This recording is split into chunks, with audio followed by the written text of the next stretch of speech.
নমস্কার বন্ধুরা, বিনা রান্নাঘরে আপনাদের সবাইকে স্বাগত। আজ আমার রেসিপি ওল শাক। তাহলে আসুন বন্ধুরা, দেরি না করে ওল শাকের রেসিপিটা দেখে নেওয়া যাক।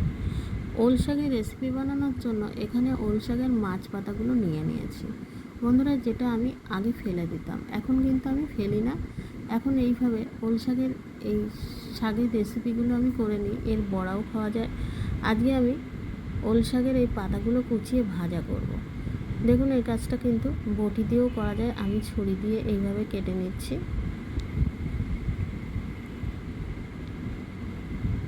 আমার স্বপ্ন তুমি ওগো চিরদিনের সাথী, তুমি সূর্য ওঠা ভোর আমার তারাই ভরা রাত্রি। আমার স্বপ্ন তুমি ওগো চিরদিনের সাথী। দেখুন বন্ধুরা, গান করতে করতে আমার এই ওল শাকের পাতাগুলো সব কুচানো হয়ে গেছে। এবার জল দিয়ে ভালো করে ধুয়ে নেব। ধোয়া হয়ে গেলে কিন্তু জলটা একটু ঝরিয়ে নিতে হবে ভালো করে।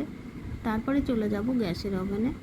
গ্যাসের ওভেন ধরিয়ে এবার কড়াইটা বসিয়ে দিয়ে সামান্য একটু লবণ হলুদ দিয়ে আমি সিদ্ধ করে নেব। বন্ধুরা, এটা কিন্তু সিদ্ধ না করলেও হয়, আমি একটু সিদ্ধ করে নিলাম, কেননা গলা টলা যদি ধরে। এবার দেখুন, এই লবণ হলুদ দিয়ে ভালো করে মিশিয়ে নিয়ে একটু জল ছাড়তে শুরু করবে।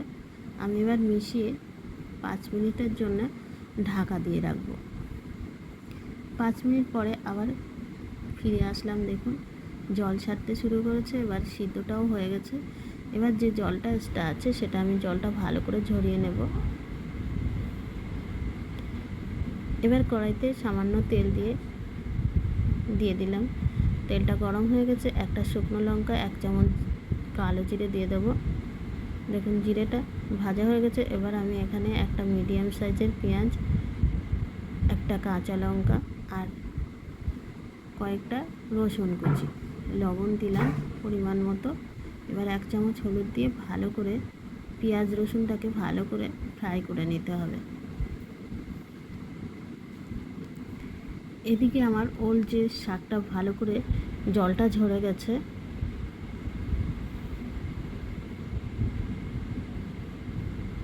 এবার ওল শাকটা আমি দিয়ে দেবো। ওল শাকটা দিয়ে ভালো করে পেঁয়াজ রসুনের সাথে ভালো করে মিশিয়ে নেব।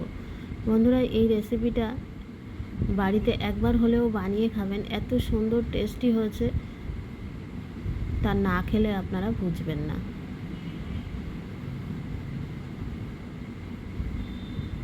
আবার একটু কিছু সময়ের জন্য ঢাকা দিয়ে রাখব।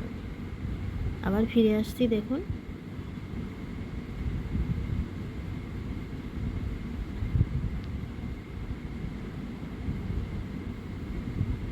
এবার সামান্য চিনি দিয়ে আবার একটু নাড়াচাড়া করে একটু দেখে নেব লবণটা ঠিকঠাক হয়েছে কিনা।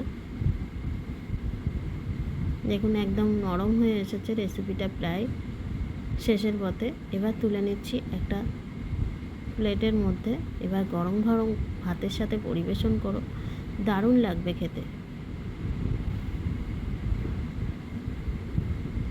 বন্ধুরা, রেসিপিটা কেমন হলো লাইক কমেন্ট করে জানাবে, আর ভিডিওটা ভালো লাগলে লাইক দিয়ে দেখবে। আবার দেখা হবে বিনার এই রান্নাঘরে অন্য কোনো ভিডিওতে। ধন্যবাদ।